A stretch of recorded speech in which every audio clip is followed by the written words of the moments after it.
Punjabi radio USA ਸੁਣ ਰਹੇ ਸਾਰੇ ਹੀ ਮਾਣਯੋਗ ਅਤੇ ਸਤਿਕਾਰ ਤੇ ਸਰੋਤਿਆਂ ਨੂੰ ਬਹੁਤ ਹੀ ਪਿਆਰ ਸਤਿਕਾਰ ਸੇ ਦੋਨੋਂ ਜੋੜ ਕੇ ਨਿੱਘੀ ਜਿਹੀ ਸਤਿ ਸ੍ਰੀ ਅਕਾਲ ਸਭ ਨੂੰ ਜੀ ਨੂੰ ਆਖਦੇ ਹਾਂ। ਸੋ ਤੇ ਪ੍ਰੋਗਰਾਮ ਦੇ ਵਿੱਚ ਆਪ ਸਭ ਦਾ ਸਵਾਗਤ ਹੈ। ਪ੍ਰੋਗਰਾਮ ਖਬਰ ਤੇ ਨਜ਼ਰ ਦੇ ਵਿੱਚ ਅੱਜ 6 ਜੁਲਾਈ ਦਿਨ ਸ਼ਨੀਚਰਵਾਰ ਆਪਣੇ ਨਾਲ ਜੁੜ ਚੁੱਕੇ ਨੇ ਮਿੰਟੂ ਗੁਰਸਰੀਆ ਜੀ। ਮਿੰਟੂ ਜੀ ਆਇਆਂ ਨੂੰ ਸਵਾਗਤ ਹੈ। ਸਤਿ ਸ੍ਰੀ ਅਕਾਲ ਜੀ। ਸ਼ੁਕਰੀਆ ਜੀ ਸਾਰਿਆਂ ਨੂੰ। ਸਤਿ ਸ੍ਰੀ ਅਕਾਲ। ਸਾਡੇ ਅੱਜ ਦੇ ਪ੍ਰੋਗਰਾਮ ਖਬਰ ਤੇ ਨਜ਼ਰ ਨੂੰ ਸਪਾਂਸਰ ਕਰਦੇ ਨੇ ਖਾਲਸਾ ਇੰਸ਼ੋਰੈਂਸ ਏਜੰਸੀ ਵਾਲੇ, ਜਿਨ੍ਹਾਂ ਦੇ ਕੋਲੋਂ ਤੁਸੀਂ ਹਰ ਇੱਕ ਤਰੀਕੇ ਦੀ ਇੰਸ਼ੋਰੈਂਸ ਕਰਵਾ ਸਕਦੇ ਹੋ। ਇੰਸ਼ੋਰੈਂਸ ਬਾਰੇ ਪਤਾ ਕਰਨ ਲਈ ਕਾਲ ਕਰ ਸਕਦੇ ਹੋ ਨੰਬਰ 408 272 2500 ਦੇ ਉੱਤੇ। ਨਾਲ ਹੀ ਕ੍ਰਿਸ਼ਨ ਧਨੋਤਾ ਯੂਨੀਵਰਸਿਟੀ ਖੰਡਾ ਪਰਿਵਾਰ Kent Washington, Gurpal Sandhu antelope GN tyre and lube ਵਾਲੇ, ਜਿਨ੍ਹਾਂ ਦੇ ਕੋਲੋਂ ਤੁਸੀਂ truck wash, oil change, air brake ਦਾ ਕੰਮ ਕਰਵਾ ਸਕਦੇ ਹੋ। ਨਵੇਂ ਪੁਰਾਣੇ ਟਾਇਰ ਵਾਜਿਬ ਕੀਮਤਾਂ 'ਤੇ ਖਰੀਦ ਸਕਦੇ ਹੋ। ਸੈਂਟਰਨੈਲਾ ਮਡੇਲਾ ਦੇ ਵਿੱਚ ਲੋਕੇਸ਼ਨ ਨੇ। ਕਾਲ ਨਿੰਮਾ ਸਹੋਤਾ 209 277 0113। ਨਾਲ ਹੀ ਗੁਰਪ੍ਰੀਤ ਸਿੰਘ, ਅਵਤਾਰ ਸਿੰਘ, ਗੁਰਮੀਤ ਸਿੰਘ, ਸੁਖਪ੍ਰੀਤ ਸਿੰਘ ਬੇਕਰਸਫੀਲਡ, ਤਾਰਾ ਸਿੰਘ ਮਰਾਹਰ ਕਲੋਬਿਸ, ਸੁੱਚਾ ਸਿੰਘ ਸ਼੍ਰੀ ਮਾਸ਼ੀਵਾੜਾ ਸਾਹਿਬ ਫਰੈਜ਼ਨੋ ਅਤੇ west coast truck driving school Fresno ਵਾਲੇ, ਜਿਹੜੇ ਕਿ ਤੁਹਾਨੂੰ ਟਰੱਕ ਦਾ ਲਾਇਸੈਂਸ ਵਧੀਆ ਸਿਖਲਾਈ ਦੇ ਕੇ ਲੈਣ ਦੇ ਵਿੱਚ ਸਹਾਇਤਾ ਕਰਦੇ ਨੇ। ਕਾਲ ਅਜੀਤ ਅਟਵਾਲ 559 374 4541। ਇਹਨਾਂ ਸਭਨਾਂ ਦਾ ਬਹੁਤ ਬਹੁਤ ਧੰਨਵਾਦ। ਜੇਕਰ ਤੁਸੀਂ ਜਾਂ ਕੋਈ ਹੋਰ ਕਾਰੋਬਾਰ ਇਸ ਪ੍ਰੋਗਰਾਮ ਨੂੰ ਸਪਾਂਸਰ ਕਰਨਾ ਚਾਹੁੰਦੇ ਹੋ, ਸੰਪਰਕ ਕਰ ਸਕਦੇ ਹੋ ਨੰਬਰ 408 722 7698 ਦੇ ਉੱਤੇ। ਗੱਲਬਾਤ ਦਾ ਸਿਲਸਿਲਾ ਮਿੰਟੂ ਜੀ ਆਪਾਂ ਸ਼ੁਰੂ ਕਰਦੇ। ਕਹਿੰਦੇ ਮੋਦੀ ਸਰਕਾਰ ਦੇ ਬਜਟ ਦੇ ਨਾਲ ਪੰਜਾਬ ਪੂਰੀ ਤਰ੍ਹਾਂ ਨਿਰਾਸ਼ ਕਰ ਗਿਆ। ਬਿਲਕੁਲ ਪੰਜਾਬ ਨੂੰ ਨਿਰਾਸ਼ਾ ਹੀ ਮਿਲੀ ਆ। ਹਾਂ, ਇੱਕ ਦੋ ਰਿਆਇਤਾਂ ਜ਼ਰੂਰ ਮਿਲੀਆਂ ਨੇ, ਜਿੱਦਾਂ ਉਦਾਹਰਨ ਦੇ ਤੌਰ ਤੇ ਸ਼ਰਾਬ ਦੇ ਲਾਇਸੈਂਸ ਫੀਸ ਤੇ ਇਹਨਾਂ ਨੇ ਰਿਆਇਤ ਦਿੱਤੀ ਆ। ਯਾਨੀ ਹੁਣ ਸਰਵਿਸ ਟੈਕਸ ਜਿਹੜਾ ਉਹ ਚੁੱਕ ਦਿੱਤਾ ਗਿਆ ਤੇ ਇਹਦੇ ਨਾਲ 1080 ਕਰੋੜ ਦੀ ਰਾਹਤ ਜਿਹੜੀ ਆ ਉਹ ਫੌਰੀ ਤੌਰ ਤੇ ਪੰਜਾਬ ਨੂੰ ਮਿਲੂਗੀ।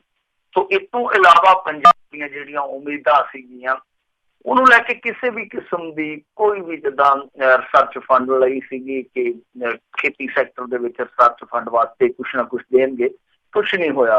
ਫਿਰ ਇਹ ਵੀ ਉਮੀਦ ਸੀਗੀ ਜਿੱਦਾਂ ਅਮਰੀਕਾ ਤੇ ਚੀਨ ਦੇ ਦਰਮਿਆਨ ਇੱਕ ਟ੍ਰੇਡ ਵਾਰ ਚੱਲਦਾ ਪਿਆ ਤਾਂ ਇੰਡਸਟਰੀ ਨੂੰ ਥੋੜਾ ਇਹ ਹੁਲਾਰਾ ਦੇਣਗੇ, ਠੁੰਮਣਾ ਦੇਣਗੇ ਤੇ ਸ਼ਾਇਦ ਪੰਜਾਬ ਦੀ ਵੀ ਸੁਣੀ ਜਾਵੇ। ਔਰ ਤੁਹਾਨੂੰ ਪਤਾ ਹੀ ਆ ਕਿ ਕੈਪਟਨ ਅਮਰਿੰਦਰ ਸਿੰਘ ਹੋਰਾਂ ਨੇ ਤੇ ਯਤਨ ਵੀ ਕੀਤਾ ਸੀ, ਪਿੱਛੇ ਜੇ ਲਵ ਲੈਟਰ ਵੀ ਲਿਖਿਆ ਸੀਗਾ ਕਿ ਸਾਨੂੰ ਵਿਸ਼ੇਸ਼ ਰਿਆਇਤਾਂ ਦਿੱਤੀਆਂ ਜਾਣ, ਕਿਉਂਕਿ ਪਹਾੜੀ ਰਾਜਾਂ ਨੂੰ ਵਿਸ਼ੇਸ਼ ਰਿਆਇਤਾਂ ਦਿੱਤੀਆਂ ਗਈਆਂ ਜਿਹਦੇ ਕਰਕੇ ਸਾਡਾ ਉਦਯੋਗ, ਸਾਡਾ ਸਨਅਤ ਜਿਹੜਾ ਉਹ ਨੁਕਸਾਨਿਆ ਗਿਆ ਵਾ। ਤਾਂ ਉਹ ਵੀ ਕੁਛ ਨਹੀਂ ਹੋਇਆ।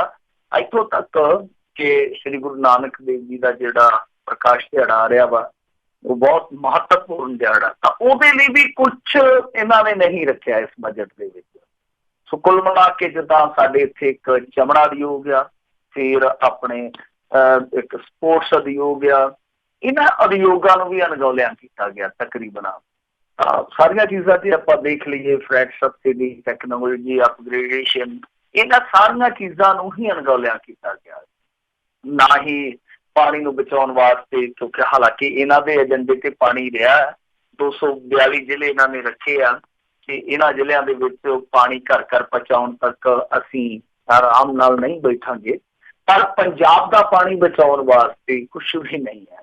ਤਾਂ ਕੁੱਲ ਮਿਲਾ ਕੇ ਜੇ ਆਪਾਂ ਦੇਖੀਏ ਤਾਂ ਬਜਟ ਜਿਹੜਾ ਪੰਜਾਬ ਨੂੰ ਨਿਰਾਸ਼ ਕਰਨ ਵਾਲਾ, ਹਤਾਸ਼ ਕਰਨ ਵਾਲਾ। ਵੈਸੇ ਉਹ ਜੇ ਤੁਸੀਂ ਬਜਟ ਵੇਖੋਗੇ ਤਾਂ ਬਜਟ ਤੋਂ ਪਹਿਲਾਂ ਦਾ ਇੱਕ ਸਿਨੈਰੀਓ ਦੇਖੋਗੇ, ਜਦੋਂ ਇਹਨਾਂ ਨੇ MSP 'ਚ ਵਾਧਾ ਕੀਤਾ ਸੀਗਾ ਥੋੜੇ ਦਿਨ ਪਹਿਲਾਂ, ਤਾਂ ਉਹਦੇ ਵਿੱਚ ਵੀ ਬੜਾ ਮਾਮੂਲੀ ਜਿਹਾ ਇਜ਼ਾਫਾ ਹੋਇਆ ਸੀ, ਬਹੁਤ ਮਾਮੂਲੀ ਜਿਹਾ, ਬੇਹੱਦ ਮਾਮੂਲੀ ਜਿਹਾ। ਤਾਂ ਉਹਨੇ ਸੰਕੇਤ ਦੇ ਦਿੱਤਾ ਸੀਗਾ ਕਿ ਬਜਟ ਦੇ ਵਿੱਚ ਕਿਸ ਤਰ੍ਹਾਂ ਦਾ ਇਹਨਾਂ ਦਾ ਰੁਖ ਰਹਿਣ ਵਾਲਾ। ਔਰ ਐਸਾ ਬਜਟ ਸੀਗਾ ਇਹ ਕਿ ਇਹਦੇ ਵਿੱਚ ਕਿਸਾਨਾਂ ਦਾ ਕਿਤੇ ਜ਼ਿਕਰ ਹੀ ਹੈ ਨਹੀਂ ਗਾ। ਜੇ ਤੁਸੀਂ ਦੇਖੋਗੇ ਖੁੱਲੇ ਰੂਪ ਦੇ ਵਿੱਚ ਕੋਈ ਬਹੁਤਾ ਜ਼ਿਕਰ ਨਹੀਂ ਹੈ, ਤਾਂ ਇਹ ਇੱਕ ਆਪਣੇ ਆਪ ਦੇ ਵਿੱਚ ਮੈਂ ਸਮਝਦਾ ਕਿ ਠੀਕ ਆ, ਕੁਛ ਵਰਗਾਂ ਲਈ ਰਾਹਤਾਂ ਵਾਲਾ ਹੋਏਗਾ, ਕੁਛ ਲਈ ਆਫਤਾਂ ਵਾਲਾ ਹੋਏਗਾ, ਪਰ ਇਸ ਪੱਖੋਂ ਬੜਾ ਅਜੀਬੋ-ਗਰੀਬ ਜਿਹਾ ਬਜਟ ਸੀਗਾ ਕਿ ਨਾ ਤੇ ਖੇਤੀ ਪ੍ਰਧਾਨ ਸੂਬੇ ਪੰਜਾਬ ਵਾਸਤੇ ਕੋਈ ਵਿਸ਼ੇਸ਼ ਰਿਆਇਤ ਦਿੱਤੀ ਗਈ, ਨਾ ਹੀ ਕਿਸਾਨਾਂ ਤੇ ਬਹੁਤਾ ਧਿਆਨ ਕੇਂਦਰਿਤ ਕੀਤਾ ਗਿਆ। ਹਾਂ, ਕਬੀਲਦਾਰਾਂ ਨੂੰ ਚੰਗੇ ਝਟਕੇ ਦਿੱਤੇ ਹੀ ਆ, ਉਹਦੀ ਗੱਲ ਆਪਾਂ ਕੱਲ ਦੇ ਪ੍ਰੋਗਰਾਮ 'ਚ ਵੀ ਕੀਤੀ ਸੀਗੀ ਕਿ ਸਟੀਲ ਦੇ ਭਾਂਡੇ, ਸਟੀਲ ਤੋਂ ਬਣਿਆ ਹੋਰ ਸਮਾਨ ਜਿਹੜਾ ਕਿ ਕਬੀਲਦਾਰ ਵਰਤਦਾ ਉਹ ਮਹਿੰਗਾ ਹੋ ਗਿਆ। ਆਟੋਮੋਬਾਈਲ ਵਾਹਨ ਜਿੱਦਾਂ ਸਕੂਟਰ ਆ, ਮੋਟਰਸਾਈਕਲ ਆ, ਕਾਰਾਂ, ਇਹਨਾਂ ਦੇ ਪੁਰਜੇ ਮਹਿੰਗੇ ਕਰ ਦਿੱਤੇ। ਡੀਜ਼ਲ ਤੇ ਪੈਟਰੋਲ ਮਹਿੰਗਾ ਕਰ ਦਿੱਤਾ। ਜੇ ਤੁਸੀਂ ਘਰਾਂ 'ਚ ਬਿਜਲੀ ਫਿੱਟ ਕਰਵਾਓਗੇ ਤਾਂ ਫਿਰ ਉਹ ਬਿਜਲੀ ਦੇ ਸਵਿੱਚ ਜਿਹੜੇ ਉਹ ਮਹਿੰਗੇ ਹੋ ਗਏ। ਭਾਰਤ 'ਚ ਬਣਿਆ ਇਲੈਕਟ੍ਰੋਨਿਕ ਸਮਾਨ ਮਹਿੰਗਾ ਹੋ ਗਿਆ। ਪੜ੍ਹਨ ਨੂੰ ਉਦਾਂ ਹੀ ਤੁਹਾਨੂੰ ਪਤਾ ਹੀ ਇੱਥੋਂ ਦੇ ਲੋਕਾਂ ਦੀ ਘੱਟ ਰੂ ਕਰਦੀ ਆ। ਹੁਣ ਨਵੇਂ ਬਜਟ ਦੇ ਨਾਲ ਕਿਤਾਬਾਂ ਵੀ ਮਹਿੰਗੀਆਂ ਹੋ ਗਈਆਂ। ਫਿਰ PVC ਜਾਂ ਪਲਾਸਟਿਕ ਦੀਆਂ ਜਿਹੜੀਆਂ ਹੋਰ ਵਸਤੂਆਂ ਵਰਤਦੇ ਆ ਇਹ ਵੀ ਮਹਿੰਗੀਆਂ ਹੋ ਗਈਆਂ। ਅਖਬਾਰਾਂ ਵਾਲਿਆਂ ਨੂੰ ਵੀ ਚੁੱਪ ਕਰਾਉਣ ਦਾ ਵਧੀਆ ਢੰਗ ਲੱਭ ਲਿਆ ਇਹਨਾਂ ਨੇ। ਅਖਬਾਰੀ ਕਾਗਜ਼ ਵੀ ਮਹਿੰਗਾ ਕਰ ਦਿੱਤਾ। ਸਾਡੇ ਮੋਬਾਈਲ, TV ਜਾਂ ਹੋਰ ਇਹ ਸਾਰੀਆਂ ਚੀਜ਼ਾਂ ਨੇ। ਇਹਨਾਂ ਲਈ ਖੁਸ਼ਖਬਰੀ ਜ਼ਰੂਰ ਰਹੀ ਆ। ਖੁਸ਼ਖਬਰੀ ਏਦਾਂ ਰਹੀ, ਇੱਕ ਮੋਬਾਈਲ ਚਾਰਜਰ, TV ਦੇ ਸੈਟ ਟੌਪ ਬਾਕਸ, ਇਹ ਚੀਜ਼ਾਂ ਸਸਤੀਆਂ ਰਹੀਆਂ। ਪਰ ਬਾਕੀ ਚੀਜ਼ਾਂ ਕਬੀਲਦਾਰੀ 'ਚ ਜਿਹੜੀਆਂ ਨਿੱਤ ਵਰਤੋਂ ਦੀਆਂ ਚੀਜ਼ਾਂ ਨੇ ਉਹ ਮਹਿੰਗੀਆਂ ਕੀਤੀਆਂ ਗਈਆਂ। ਔਰ ਕਿਸਾਨੀ ਨਾਲ ਜੁੜਿਆ ਤੇ ਵੀ ਦੇਖੋ ਨਾ ਕਿ ਡੀਜ਼ਲ ਤੇ 1 ਰੁਪਇਆ ਸੈਸ ਲਾ ਦਿੱਤਾ। ਔਰ ਪੰਜਾਬ ਦੇ ਵਿੱਚ ਕਿਸਾਨੀ ਸੈਕਟਰ 'ਚ ਡੀਜ਼ਲ ਦੀ ਖਪਤ ਚੰਗੀ ਭਲੀ ਹੈ। ਜੀ ਜੀ ਜੀ। ਅਗਲੀ ਮਿੰਟੂ ਜੀ ਗੱਲ ਕਰਦੇ ਹਾਂ। ਕਹਿੰਦੇ ਹਰੇਨ ਪਾਂਡਿਆ ਦੇ ਕਤਲ ਕੇਸ ਵਿੱਚ ਸੁਪਰੀਮ ਕੋਰਟ ਨੇ ਜਿਹੜਾ ਫੈਸਲਾ ਹੈ ਉਹ ਪਲਟਿਆ। ਦੇਖੋ, ਹਰੇਨ ਪਾਂਡਿਆ ਮਾਮਲਾ ਤੁਸੀਂ ਕਈ ਵਾਰ ਸੁਣਿਆ ਹੋਣਾ, ਕਈ ਵਾਰ ਚਰਚਾ 'ਚ ਅੱਗੇ ਆਇਆ, ਪਰ ਇਹਦਾ ਪਿਛੋਕੜ ਕੀ ਸੀਗਾ? ਹਰੇਨ ਪਾਂਡਿਆ ਅਸਲ ਦੇ ਵਿੱਚ ਗੁਜਰਾਤ ਦਾ ਗ੍ਰਹਿ ਮੰਤਰੀ ਹੋਇਆ ਕਰਦਾ ਸੀਗਾ। ਆਮ ਤੌਰ ਤੇ ਆਪਾਂ ਸੁਣਦੇ ਹਾਂ ਅਮਿਤ ਸ਼ਾਹ ਨਰਿੰਦਰ ਮੋਦੀ ਦੇ ਨਾਲ ਗ੍ਰਹਿ ਮੰਤਰੀ ਰਿਹਾ ਬਹੁਤ ਦੇਰ, ਪਰ ਉਸ ਤੋਂ ਪਹਿਲਾਂ ਹਰੇਨ ਪਾਂਡਿਆ ਹੁੰਦਾ ਸੀਗਾ।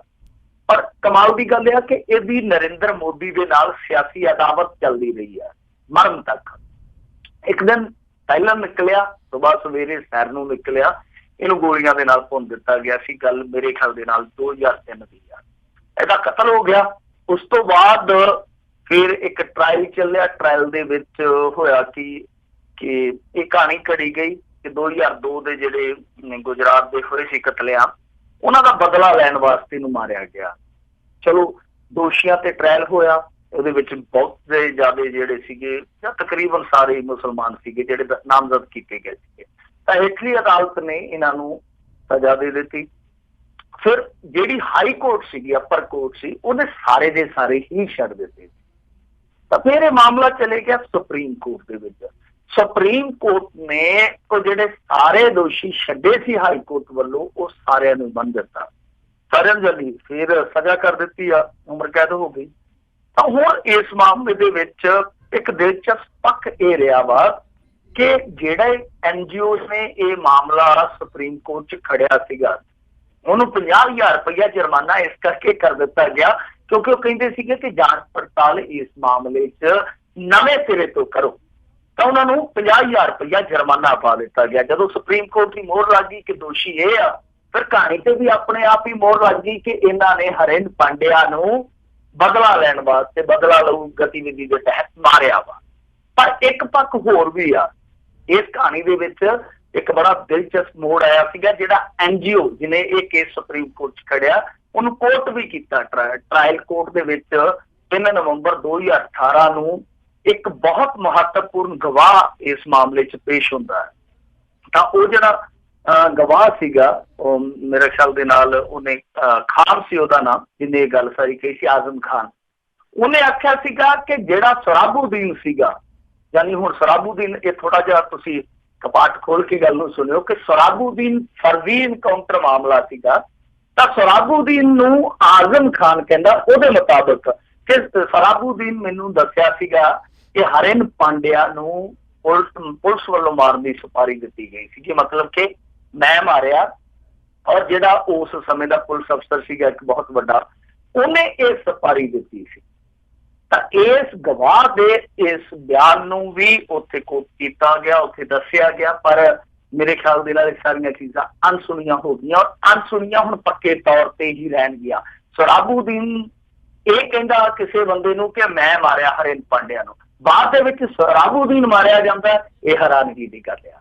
ਪਰ ਹੁਣ ਇਹ ਸਾਰੀਆਂ ਹੈਰਾਨਗੀ ਦੀਆਂ ਗੱਲਾਂ ਜਿਹੜੀਆਂ ਉਹ ਇੱਕ ਤਰ੍ਹਾਂ ਨਾਲ ਕਹਿ ਲਈਏ ਕਿ ਕਬਰ 'ਚ ਦਫਨ ਹੋ ਗਈਆਂ, ਸ਼ਾਇਦ ਹੀ ਇਹ ਦੁਬਾਰਾ ਨਿਕਲ ਗਿਆ। ਤਾਂ ਕੁੱਲ ਮਿਲਾ ਕੇ ਹਰੇਨ ਪਾਂਡਿਆ ਦਾ ਮਾਮਲਾ ਇੱਕ ਮੁਕਾਮ ਤੱਕ ਤੇ ਪਹੁੰਚਿਆ, ਪਰ ਉਹਦੇ ਵਿੱਚ ਬਹੁਤ ਸਾਰਾ ਭੇਤ ਭਰਿਆ ਮਾਮਲਾ ਹਾਲੇ ਵੀ ਗੁੱਝੇ ਦਾ ਗੁੱਝਾ ਹੀ। ਜੀ ਜੀ ਜੀ।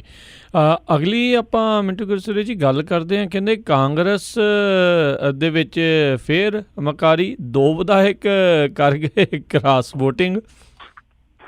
ਮੈਂ ਤੁਹਾਨੂੰ ਦੱਸਿਆ ਸੀਗਾ, ਮੇਰੀ ਭਵਿੱਖਬਾਣੀ ਸਹੀ ਹੋਈ ਹੈ। ਮੈਂ ਤੁਹਾਨੂੰ 15-20 ਦਿਨ ਪਹਿਲਾਂ ਦੱਸਤਾ ਸੀਗਾ ਜੋੜ ਤੋੜ ਲਾ ਕੇ ਕਿ ਗੁਜਰਾਤ ਦੇ ਵਿੱਚੋਂ 2 ਰਾਜ ਸਭਾ ਦੇ ਮੈਂਬਰ ਆ ਜਾਣੇ ਆ ਭਾਜਪਾ ਦੇ ਖਾਤੇ 'ਚ। ਉਹ ਦੋਨੇ ਹੀ ਆ ਗਏ ਆ, ਪਰ ਮਿਹਰਬਾਨੀ ਹੋਈ ਆ ਕਾਂਗਰਸ ਦੇ ਜਿਹੜੇ ਕ੍ਰਾਸ ਵੋਟਰ ਸੀਗੇ, ਯਾਨੀ ਜਿਹੜੇ ਇਹਨਾਂ ਦੇ ਵਿਧਾਇਕ ਸੀ, ਇੱਕ ਹੈਗਾ ਐਸ ਜੈ ਸ਼ੰਕਰ ਤੇ ਦੂਸਰਾ ਜੁਗਲ ਠਾਕੁਰ।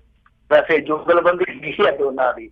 ਦੋਨੇ ਕਹਿੰਦੇ ਕਿ ਦੇਖੋ ਜੀ, ਅਸੀਂ ਇਸ ਦੇਸ਼ ਨੂੰ ਵਧੀਆ ਢੰਗ ਨਾਲ ਚਲਾਉਣ ਵਾਲਿਆਂ ਦਾ ਪੱਖ ਪੂਰਿਆ, ਤਾਂ ਉਹਨਾਂ ਦੀ ਜੁਗਲਬੰਦੀ ਵਧੀਆ। ਤਾਂ ਉਹਨਾਂ ਨੇ ਦੋਨਾਂ ਨੇ ਹੀ ਹੁਣ ਨਾਲ ਦੀ ਨਾਲ ਅਸਤੀਫਾ ਦੇ ਦਿੱਤਾ, ਕਿਉਂਕਿ ਦੇਖੋ ਇਹ ਜਿਹੜੀ ਹੁੰਦੀ ਹੈ ਨਾ ਰਾਜ ਸਭਾ ਦੀ ਵੋਟਿੰਗ, ਇਹਦੇ ਚ ਪਤਾ ਲੱਗ ਜਾਂਦਾ ਕਿ ਕ੍ਰਾਸ ਵੋਟਿੰਗ ਕਿਹਨੇ ਕੀਤੀ ਆ। ਤੇ ਉਹਦਾ ਤੇ ਮਰੇ ਮੁਕਰੇ ਦਾ ਕੋਈ ਇਲਾਜ ਨਹੀਂ ਹੁੰਦਾ, ਖਾਸ ਤੌਰ ਤੇ ਸਿਆਸਤ ਦੇ ਵਿੱਚ, ਪਰ ਇਸ ਤਰ੍ਹਾਂ ਦੇ ਮਾਮਲਿਆਂ ਦੇ ਵਿੱਚ ਮੁਕਰਨਾ ਜਿਹੜਾ ਉਹ ਬੜਾ ਮੁਸ਼ਕਲ ਹੁੰਦਾ। ਸੋ ਇਸ ਕਰਕੇ ਇਹਨਾਂ ਨੇ ਨਾਲ ਦੀ ਨਾਲ ਅਸਤੀਫਾ ਦੇ ਦਿੱਤਾ। ਅਸਤੀਫਾ ਇੱਕ ਵਾਰੀ ਦਿੱਤਾ, ਮੈਨੂੰ ਲੱਗਦਾ ਕਿ ਬਹੁਤ ਜਲਦੀ ਇਹ ਤੁਹਾਨੂੰ ਨਵੇਂ ਰੰਗ ਚ ਰੰਗੇ ਮਿਲਣਗੇ, ਜਿਸ ਤਰੀਕੇ ਦੇ ਨਾਲ ਸੰਕੇਤ ਦਿੱਤੇ ਆ। ਪਰ ਭਾਜਪਾ ਨੇ ਐਤਕੀ ਇੱਕ ਹੋਰ ਵੀ ਦਾਅ ਖੇਡਿਆ ਸੀ ਤਕਰੀਬਨ, ਹਾਲਾਂਕਿ ਚੋਣ ਕਮਿਸ਼ਨ ਦਾ ਮਾਮਲਾ, ਪਰ ਭਾਜਪਾ ਦੇ ਵਿੱਚ ਜਿਸ ਤਰੀਕੇ ਨਾਲ ਤੁਹਾਨੂੰ ਪਤਾ ਹੀ ਹੈ ਇਸ ਟਾਈਮ ਚੱਲਦਾ ਕੰਮਕਾਰ ਕਰਨ ਦਾ ਇੱਕ ਤਰੀਕਾ, ਉਹਦੇ ਤੋਂ ਚੋਣ ਕਮਿਸ਼ਨ ਅਭਿੱਜ ਨਹੀਂ ਹੈਗਾ।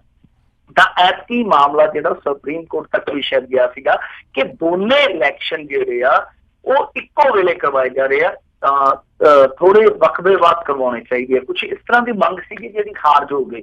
ਪਰ ਆ ਜਿਹੜੀ ਕ੍ਰਾਸ ਵੋਟਿੰਗ ਆ, ਇਹਨਾਂ ਨੇ ਦਿਖਾ ਦਿੱਤਾ, ਕਾਂਗਰਸੀਆਂ ਨੂੰ ਸ਼ੀਸ਼ਾ ਵਿਖਾ ਦਿੱਤਾ ਕਿ ਤੁਸੀਂ ਜਿਸ ਤਰੀਕੇ ਦੀ ਆਪੋ ਧਾਪੀ ਵਿੱਚ ਉਲਝੇ ਹੋ, ਤੁਹਾਡਾ ਤਾਣਾ ਬਾਣਾ ਜਿਹੜਾ ਉਹ ਇੰਨਾ ਜ਼ਿਆਦਾ ਉਲਝ ਗਿਆ ਕਿ ਤੁਹਾਡੇ ਤੋਂ ਆਪਣਾ ਘਰ ਨਹੀਂ ਸੰਭਾਲਿਆ ਜਾ ਰਿਹਾ। ਤਾਂ ਇਹਦਾ ਮਤਲਬ ਇਹੋ ਆ ਕਿ ਗੁਜਰਾਤ ਦੇ ਵਿੱਚ ਇਹਨਾਂ ਨੇ ਚੰਗੀ ਫਾਈਟ ਕੀਤੀ ਸੀ, ਤੁਹਾਨੂੰ ਯਾਦ ਹੋਣਾ ਵਿਧਾਨ ਸਭਾ ਇਲੈਕਸ਼ਨ 'ਚ, ਉੱਥੇ ਵਧੀਆ ਸਥਾਪਿਤ ਹੋ ਗਏ ਸਨ। ਪਰ ਹੁਣ ਜਿਸ ਤਰੀਕੇ ਦੇ ਨਾਲ ਇਹਨਾਂ ਦੇ ਬੰਦੇ ਟੁੱਟਦੇ ਪਏ ਆ, ਜਿਸ ਤਰੀਕੇ ਨਾਲ ਇਹਨਾਂ ਦੇ ਬੰਦੇ ਡੋਲਦੇ ਪਏ ਆ, ਉਹ ਤੋਂ ਲੱਗਦਾ ਨਹੀਂ ਹੈ ਕਿ ਜਿਹੜੀਆਂ ਦੂਸਰੀਆਂ ਸਰਕਾਰਾਂ ਇਹਨਾਂ ਦੀਆਂ ਚੱਲਦੀਆਂ ਪਈਆਂ ਉਹ ਬਹੁਤੀ ਦੇਰ ਤੱਕ ਆਰਾਮ ਨਾਲ ਚੱਲਣ। ਤਾਂ ਉਹਨਾਂ ਨੂੰ ਬੇਰਾਮੀ ਜਿਹੜੀ ਆ ਉਹ ਜਲਦੀ ਮਿਲੂਗੀ। ਔਰ ਇਹ ਸੰਕੇਤ ਹੀ ਨਹੀਂ, ਇਹ ਪ੍ਰਮਾਣ ਹੈ ਇਸ ਗੱਲ ਦਾ ਕਿ ਕਾਂਗਰਸ ਦੀ ਪਕੜ ਜਿਹੜੀ ਆ ਉਹ ਦਿਨ ਬ ਦਿਨ ਆਪਣੇ ਬੰਦਿਆਂ ਤੇ ਢਿੱਲੀ ਹੋ ਰਹੀ ਹੈ। ਜੀ ਬਿਲਕੁਲ, ਇਹ 'ਚ ਕੋਈ ਦੋਰਾਵਾਂ ਨਹੀਂ। ਅਗਲੀ ਗੱਲ ਕਰਦੇ, ਕਹਿੰਦੇ ਸੰਨੀ ਦਿਓਲ ਨੂੰ ਨਹੀਂ ਮਿਲੀ ਰਾਹਤ, ਵੱਧ ਖਰਚ ਮਾਮਲਾ ਬਣੇਗਾ ਹੁਣ ਗਲੇ ਦੀ ਹੱਡੀ। ਦੇਖੋ, ਸੰਨੀ ਦਿਓਲ ਦੇ ਮਾਮਲੇ ਦੇ ਵਿੱਚ ਦਿਲਚਸਪ ਚੀਜ਼ ਇਹ ਆ ਕਿ ਇਹਨਾਂ ਨੇ ਆਪ ਹੀ ਪਵਾੜਾ ਪਾ ਲਿਆ। ਮਤਲਬ ਕਿ ਜਿਹੜੀ ਇਹਨਾਂ ਨੇ ਖਰਚੇ ਦੀ ਸੂਚੀ ਬਣਾਈ, ਔਰ ਕਿਉਂਕਿ ਦੇਖੋ ਤੁਸੀਂ ਸਾਰੇ ਇਹ ਜਿਹੜੇ ਮੈਂਬਰ ਪਾਰਲੀਮੈਂਟ ਦੀ ਚੋਣ ਲੜਦੇ ਆ, ਇਹ ਆਫ ਦੀ ਰਿਕਾਰਡ ਮੰਨਦੇ ਆ ਕਿ ਸਾਡਾ ਇਲੈਕਸ਼ਨ ਦਾ ਖਰਚਾ ਕਰੋੜਾਂ ਤੱਕ ਚਲੇ ਜਾਂਦਾ। ਪਰ ਇਹਨਾਂ ਦੇ ਕੋਲ ਹਿਸਾਬ ਕਿਤਾਬ ਰੱਖਣ ਵਾਲੇ ਇਹੋ ਜਿਹੇ ਬੰਦੇ ਆ ਜਿਹੜਾ ਇਹ ਗਿਣਵਾ ਮਿਣਵਾ ਭਾਵ ਹੈ ਕਿ ਪੂਰਾ ਨੱਕੋ ਨੱਕ ਕਰ ਦਿੰਦੇ ਹਿਸਾਬ ਕਿਤਾਬ ਕਿ ਲਓ ਜੀ 70 ਲੱਖ ਹੱਦ ਸੀਗੀ ਖਰਚੇ ਦੀ ਤੇ ਆਪਾਂ 69,999 ਚ ਮਿਲ ਦਿੱਤਾ, ਮਤਲਬ ਕਿ 1 ਰੁਪਈਆ ਘੱਟ ਹੀ ਰੱਖਿਆ। ਸੋ ਇਸ ਤਰ੍ਹਾਂ ਰੱਖਦੇ ਆ। ਤਾਂ ਇਹ ਸੰਨੀ ਦਿਓਲ ਮੇਰੇ ਖਿਆਲ ਦੇ ਨਾਲ ਇਹਨਾਂ ਚੀਜ਼ਾਂ ਤੋਂ ਸ਼ਾਇਦ ਅਣਜਾਣ ਸੀਗਾ, ਜਾਂ ਇਹਦੀ ਜਿਹੜੀ ਟੀਮ ਸੀਗੀ ਖਰਚੇ ਵਰਤੇ ਵਾਲੀ ਉਹ ਕਿਤੇ ਨਾ ਕਿਤੇ ਮਾਤ ਖਾ ਗਈ ਤੇ ਜਾਂ ਇਹਨੂੰ ਆਪਣਿਆਂ ਨੇ ਰਗੜ ਦਿੱਤਾ। ਤਾਂ ਇਹਦਾ ਜਿਹੜਾ ਖਰਚੇ ਦਾ ਹਿਸਾਬ ਕਿਤਾਬ ਹੋਇਆ ਉਹ ਪਹਿਲੀ ਸੱਟੇ ਹੀ 18 ਲੱਖ ਵੱਧ ਨਿਕਲਿਆ। ਹੁਣ 70 ਲੱਖ ਹੱਦ ਆ ਤੇ 18 ਲੱਖ ਵੱਧ ਆ, ਇਹਦੇ ਵਿੱਚ ਤੇ ਬਹੁਤ ਵੱਡੀ ਗੜਬੜ ਆ।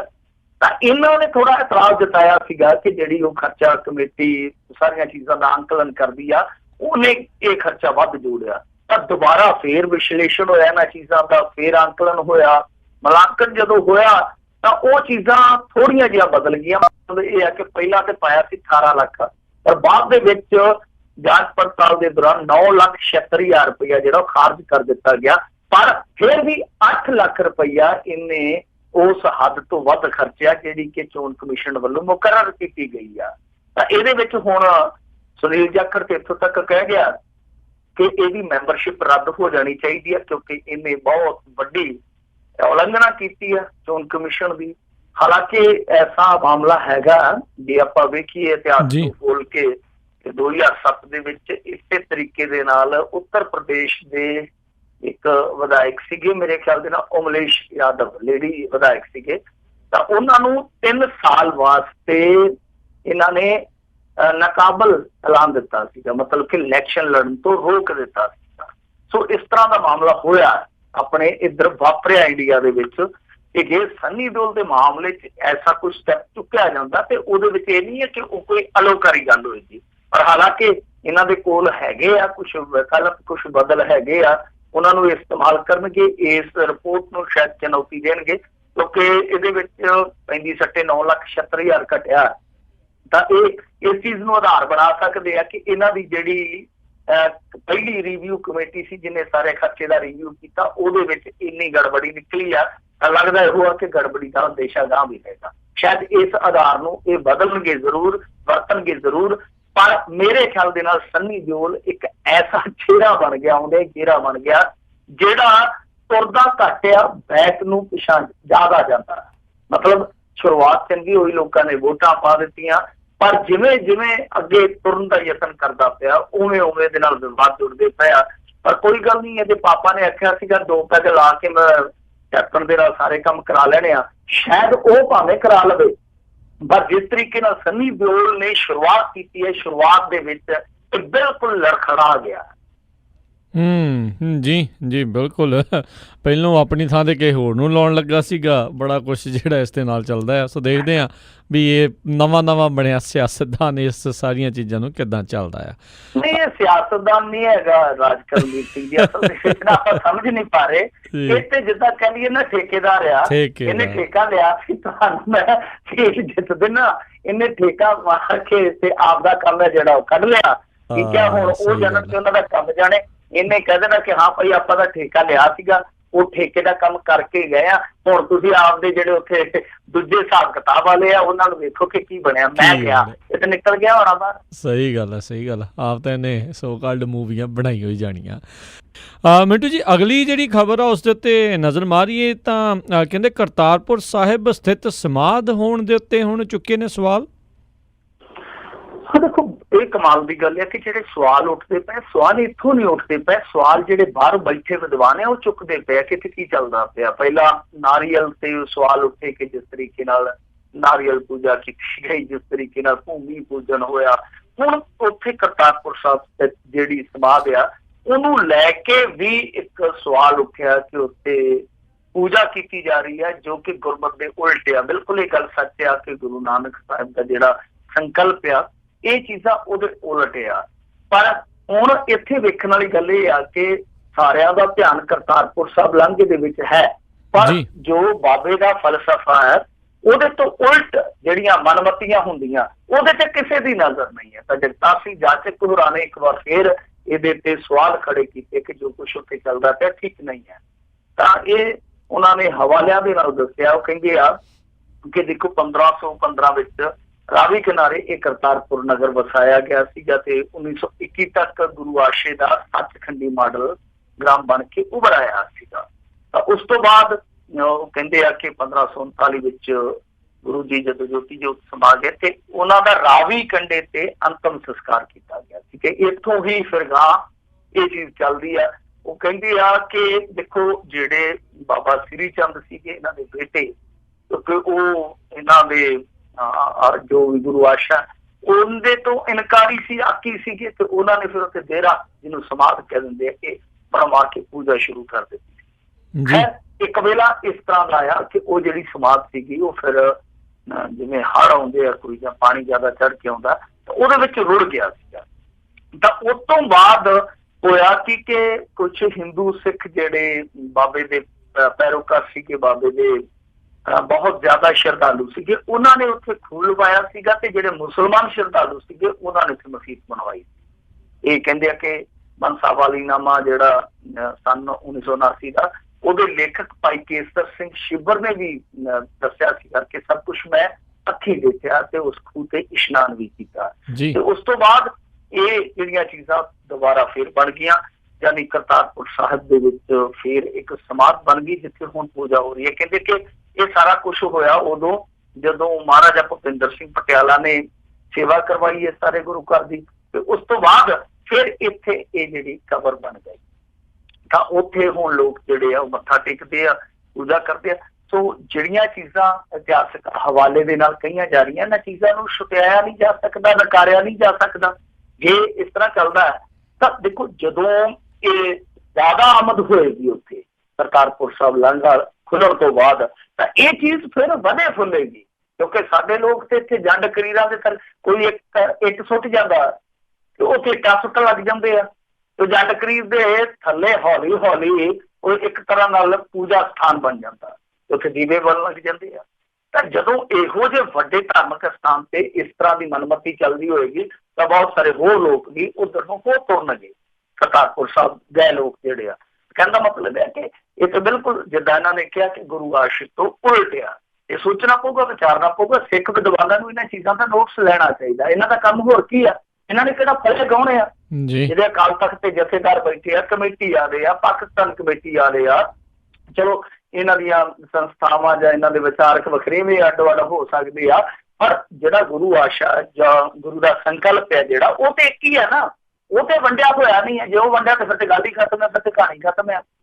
ਤਾਂ ਇਹਨਾਂ ਚੀਜ਼ਾਂ ਨੂੰ ਵੇਖਣ ਔਰ ਇਹਨਾਂ ਚੀਜ਼ਾਂ ਦਾ ਨਿਵਾਰਨ ਕਰਨ ਕਿ ਕਿਹੜੀ ਚੀਜ਼ ਗਲਤ ਹੋ ਰਹੀ ਹੈ, ਕਿਹੜੀ ਚੀਜ਼ ਸਹੀ ਹੋ ਰਹੀ ਹੈ। ਤੇ ਜੇ ਸਭ ਕੁਛ ਗਲਤੀ ਹੋਈ ਜਾਣਾ, ਹਰੇਕ ਪਾਸੇ ਗਲਤ ਹੋਈ ਜਾਣਾ, ਤਾਂ ਫਿਰ ਮੇਰੇ ਖਿਆਲ ਦੇ ਨਾਲ ਜਿਹੜੀ ਇਹਨਾਂ ਦੀ ਡਿਊਟੀ ਉਹ ਡਿਊਟੀ ਨਹੀਂ ਰਹਿ ਜਾਂਦੀ। ਇੱਥੇ ਸਭ ਕੁਛ ਸਹੀ ਹੋਣਾ ਚਾਹੀਦਾ। ਤਾਂ ਘੱਟੋ ਘੱਟ ਜੋ ਸੰਕਲਪ ਹੈ, ਜੋ ਮਰਿਆਦਾ, ਉਹ ਹਰ ਹਾਲ ਦੇ ਵਿੱਚ ਬਰਕਰਾਰ ਰਹਿਣੀ ਚਾਹੀਦੀ ਹੈ, ਚਾਹੇ ਜੋ ਮਰਜ਼ੀ ਹੋ ਜਾਵੇ, ਜਿਹੋ ਜਿਹੀ ਮਰਜ਼ੀ ਸਥਿਤੀ ਹੋ। ਜੀ ਜੀ ਬਿਲਕੁਲ। ਅਗਲੀ ਗੱਲ ਕਰਦੇ, ਕਹਿੰਦੇ 70 ਸਾਲ ਪਹਿਲਾਂ ਦਾਨ ਕੀਤੀ ਜ਼ਮੀਨ ਵਾਰਸਾਂ ਨੇ ਮੰਗ ਲਈ ਵਾਪਸ। ਇਹਨਾਂ ਨੂੰ ਹੁਣ ਤਾਪ ਚੜ ਜਾਣਾ। ਅਸਲ ਦੇ ਵਿੱਚ ਨਾ ਜਿਹੜੀ ਇਹ ਹੈਗੀ ਆ ਗੁਰੂ ਹਰਸਾਏ ਨਗਰ ਕੌਂਸਲ, ਉਹਦੀਆਂ ਬਹੁਤ ਸਾਰੀਆਂ ਇਮਾਰਤਾਂ ਜਿੱਦਾਂ ਪੁਲਿਸ ਸਟੇਸ਼ਨ, ਸਿਵਲ ਹਸਪਤਾਲ, ਸਰਕਾਰੀ ਹਾਈ ਸਕੂਲ, ਪੰਚਾਇਤ ਸਮਿਤੀ ਦਾ ਦਫ਼ਤਰ, ਬੱਸ ਅੱਡਾ ਜਾਂ ਹੋਰ ਵੀ ਕਈ ਜਿਹੜੀਆਂ ਸਰਕਾਰੀ ਇਮਾਰਤਾਂ ਉਹ ਦਾਨ ਕੀਤੀ ਜ਼ਮੀਨ ਤੇ ਬਣੀਆਂ। ਤੇ ਕਮਾਲ ਦੀ ਗੱਲ ਆ ਕਿ ਜਿਹੜੇ ਬੰਦੇ ਨੇ, ਜਿਹੜੇ ਸ਼ਖਸ ਨੇ ਇਹ ਦਾਨ ਕੀਤੀ ਸੀ ਜ਼ਮੀਨ 300 ਕਿੱਲਾ, ਉਹ ਚਲੇ ਗਏ ਇਸ ਸੰਸਾਰ ਤੋਂ। ਉਹਨਾਂ ਦਾ ਨਾਮ ਸੀਗਾ ਸ਼ਾਇਦ ਗੁਰੂ ਕਰਮ ਸਿੰਘ ਸੋਢੀ। ਉਹਨਾਂ ਨੇ 70 ਸਾਲ ਪਹਿਲਾਂ ਆਪਣੀ 300 ਕਿੱਲਾ ਜ਼ਮੀਨ ਇਸ ਸ਼ਹਿਰ ਨੂੰ ਦਾਨ ਕੀਤੀ ਸੀਗੀ। ਗੁਰੂ ਹਰਸਾਏ ਇੱਕ ਛੋਟਾ ਜਿਹਾ ਸ਼ਹਿਰ ਆ। ਤਾਂ ਹੁਣ ਉਹਨਾਂ ਦੇ ਜਿਹੜੇ ਵਾਰਸ ਆ, ਉਹਨਾਂ ਨੇ ਉੱਠ ਕੇ ਕੇਸ ਕਰ ਦਿੱਤਾ ਹੇਠਲੀ ਅਦਾਲਤ ਦੇ ਵਿੱਚ। ਹੇਠਲੀ ਅਦਾਲਤ ਦੇ ਵਿੱਚ ਜਦੋਂ ਕੇਸ ਕੀਤਾ ਤੇ ਉਹ ਕੇਸ ਜਿੱਤ ਗਏ। ਕੇਸ ਹੁਣ ਚਲੇ ਗਿਆ ਅਪਰ ਕੋਰਟ ਦੇ ਵਿੱਚ। ਇਹਨਾਂ ਨੇ ਚੈਲੰਜ ਕਰ ਦਿੱਤਾ। ਮੇਰੇ ਖਿਆਲ ਦੇ ਨਾਲ ਸਿਹਤ ਵਿਭਾਗ ਨੇ ਉਸ ਫੈਸਲੇ ਨੂੰ ਚੈਲੰਜ ਕੀਤਾ, ਪਰ ਜਦੋਂ ਹੇਠਲੀ ਅਦਾਲਤ ਨੇ ਉਹਨਾਂ ਦੇ ਹੱਕ 'ਚ ਫੈਸਲਾ ਦੇ ਦਿੱਤਾ, ਫਿਰ ਇਹ ਕਿੱਦਾਂ ਰੋਕਣਗੇ? ਹੁਣ ਜਿਹੜੇ ਪੁਲਿਸ ਥਾਣੇ ਵਾਲੇ ਆ, ਉਹ ਤੇ ਆਪੋ ਵਿੱਚ ਵੀ ਰਲ ਕੇ ਸਮਝੌਤਾ ਕਰਨ ਨੂੰ ਵੀ ਤਿਆਰ ਹੋ ਗਏ ਆ। ਉਹ ਕਹਿੰਦੇ ਖਾਲੀ ਪਈ ਜ਼ਮੀਨ ਤੁਸੀਂ ਆ ਜਿਹੜੀ ਆ ਲੈ ਲਓ ਤੇ ਸਾਡਾ ਥਾਣਾ ਬਚਿਆ ਰਹਿਣ ਦਿਓ। ਅਸੀਂ ਬੇਕਾਰ ਹੋ ਗਿਆ, ਅਸੀਂ ਥਾਣੇ ਵਾਲੇ ਕਿੱਥੇ ਜਾਵਾਂਗੇ? ਅਸੀਂ ਕਿਹਦੇ ਘਰ ਡੇਰਾ ਲਾਵਾਂਗੇ? ਸਾਨੂੰ ਤੇ ਕਿਸੇ ਨੇ ਜਗ੍ਹਾ ਵੀ ਨਹੀਂ ਦੇਣੀ। ਸੋ ਇਸ ਕਰਕੇ ਦੱਸਦੇ ਆ ਕਿ ਥਾਣੇ ਵਾਲੇ ਆਪਣੇ ਪੱਧਰ ਤੇ ਰਾਜੀਨਾਮਾ ਕਰੀ ਜਾਂਦੇ ਆ।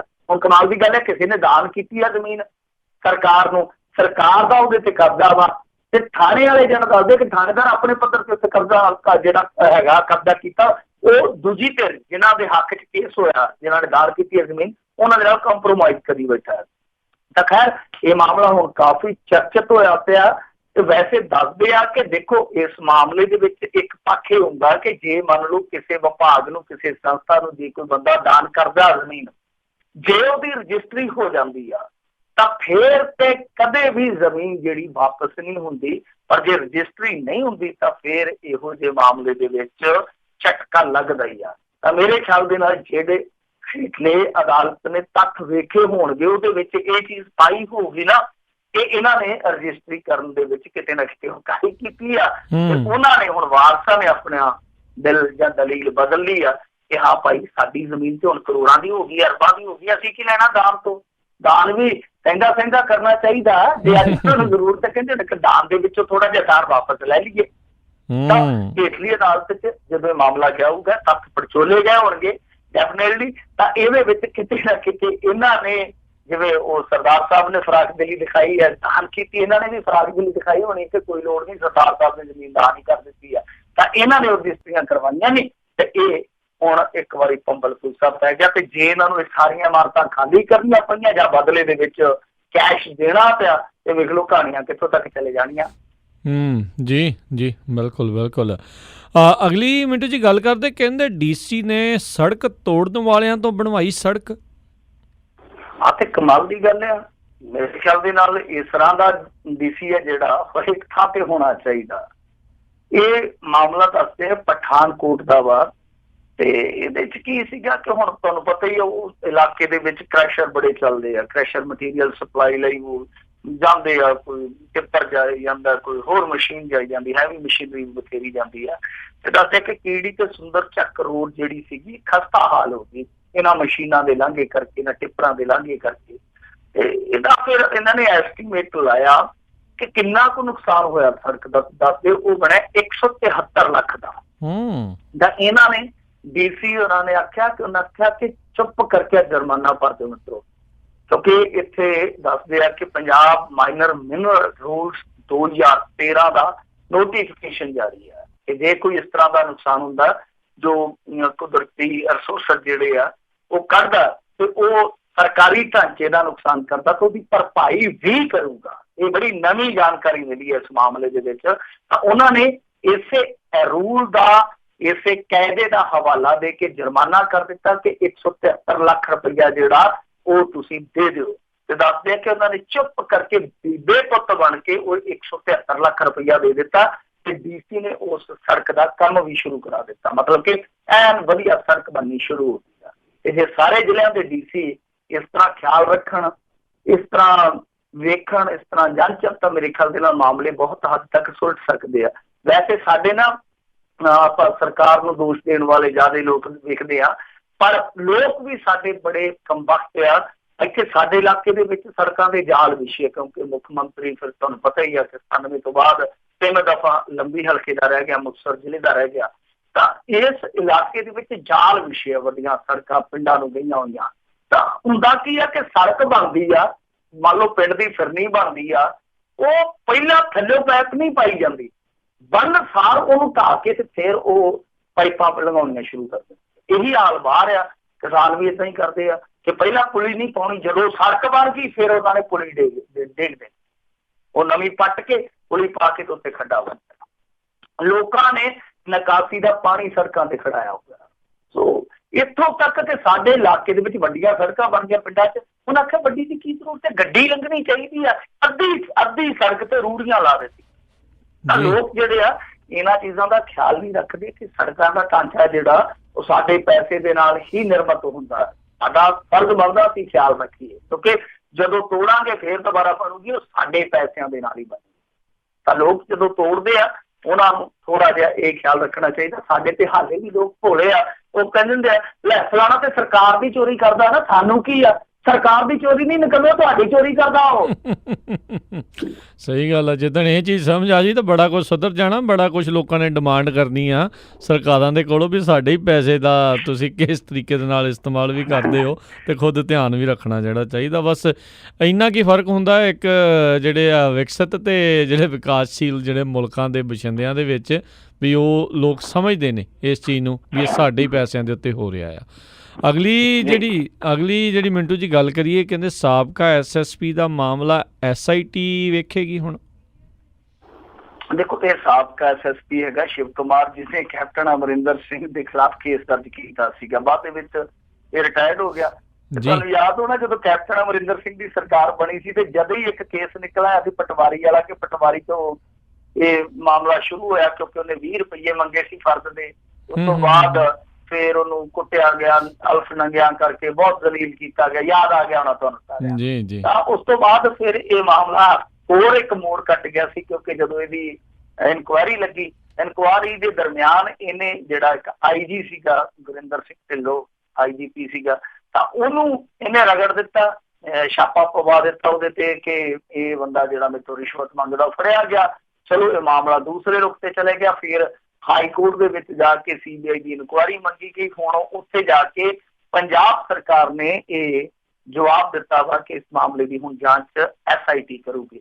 ਸੋ ਸ਼ਿਵ ਕੁਮਾਰ ਕਿਤੇ ਨਾ ਕਿਤੇ ਇਹਨਾਂ ਤੋਂ ਪੀੜਤ ਲੱਗਦਾ, ਕਿਉਂਕਿ ਉਹਨੇ ਪੀੜਤ ਪਹਿਲਾਂ ਇਹਨਾਂ ਨੂੰ ਕੀਤਾ ਸੀ ਆਪਣੇ ਸਮੇਂ ਦੇ ਵਿੱਚ। ਤਾਂ ਉਹਨੂੰ ਲੱਗਦਾ ਕਿ ਜਿਹੜੀ ਇਹ ਸਰਕਾਰ ਹੈ ਮੈਨੂੰ ਰਗੜੂਗੀ, ਇਸੇ ਕਰਕੇ ਉਹ CBI ਦੀ ਜਾਂਚ ਪੜਤਾਲ ਮੰਗਦਾ ਇਸ ਮਾਮਲੇ ਦੇ ਵਿੱਚ, ਕਿਉਂਕਿ CBI ਜਿਹੜੀ ਉਹ ਕੇਂਦਰ ਦੇ ਮੁਤਹਿਦ ਹੈ। ਤਾਂ ਕੇਂਦਰ ਦੇ ਵਿੱਚ ਉਹੀ ਬੰਦੇ ਬੈਠੇ ਆ ਜਿਨ੍ਹਾਂ ਦੇ ਰਾਜ ਦੇ ਵਿੱਚ ਉਹਨੇ ਮੁਕੱਦਮਾ ਦਰਜ ਕੀਤਾ ਸੀ। ਸੋ ਸਾਰਾ ਗੜਬੜ ਚੱਲਦਾ, ਸਾਰਾ ਕਾਲਾ ਕਾਲਾ ਹੀ ਸਾਰਾ ਰਲ ਗੱਡ ਮਾਡੇ ਆ। ਤਾਂ ਇਸ ਮਾਮਲੇ ਦੇ ਵਿੱਚ ਹੁਣ SIT ਪੜਤਾਲ ਸ਼ੁਰੂ ਕਰੂਗੀ। ਪੜਤਾਲ ਕੀ ਕਰਦੀ ਆ ਉਹ ਵੱਖਰੀ ਗੱਲ ਆ, ਪਰ ਤੁਸੀਂ ਦੇਖ ਲਓ ਕਿ ਕਦੋਂ ਦਾ ਪਟਵਾਰੀ ਦਾ ਮਾਮਲਾ, ਕਦੋਂ ਦਾ ਇਹ ਮਾਮਲਾ, ਕਦੋਂ ਦਾ ਹੁਣ ਆਹ ਮਾਮਲਾ। ਇਹ ਮਾਮਲੇ ਜਿਹੜੇ ਆ ਉਹ ਕਦੋਂ ਤੱਕ ਤੁਰੇ ਜਾਣੇ ਆ, ਇਹ ਕੋਈ ਬੰਦਾ ਨਹੀਂ ਦੱਸ ਸਕਦਾ। ਜੀ ਜੀ ਬਿਲਕੁਲ। ਅਤੇ ਬਹੁਤ ਬਹੁਤ ਤੁਹਾਡਾ ਧੰਨਵਾਦ ਕਰਦੇ ਹਾਂ ਮਿੰਟੂ ਜੀ, ਤੁਸੀਂ ਸਾਡੇ ਨਾਲ ਜੁੜੇ ਇਹਨਾਂ ਖਬਰਾਂ ਬਾਰੇ ਤੁਸੀਂ ਜਾਣਕਾਰੀ ਦਿੱਤੀਆਂ। ਅਗਲੀ ਵਾਰ ਤੱਕ ਲਈ ਬੜੀ ਮਿਹਰਬਾਨੀ, ਬਹੁਤ ਹੀ ਪਿਆਰ ਸਤਿਕਾਰ ਸਰ, ਸਤਿ ਸ਼੍ਰੀ ਅਕਾਲ ਜੀ। ਸਤਿ ਸ੍ਰੀ ਅਕਾਲ ਜੀ। ਅਤੇ ਸਰੋਤਿਓ ਇੱਥੇ ਹੀ ਸਾਡਾ ਅੱਜ ਦਾ ਪ੍ਰੋਗਰਾਮ ਸਮਾਪਤ ਹੈ। ਅਗਲੀ ਵਾਰ ਫਿਰ ਹੋਣਗੇ ਮੁਲਾਕਾਤ, ਉਦੋਂ ਤੱਕ ਲਈ ਮੇਰੇ ਵੱਲੋਂ ਵੀ ਪਿਆਰ ਭਰੀ ਸਤਿ ਸ਼੍ਰੀ ਅਕਾਲ। ਜਿਉਂਦੇ ਵਾਸਤੇ ਰਹੋ, ਹੱਸਦੇ ਖੇਲਦੇ ਰਹੋ, ਸੁਣਦੇ ਰਹੋ ਜੀ ਪੰਜਾਬੀ ਰੇਡੀਓ USA।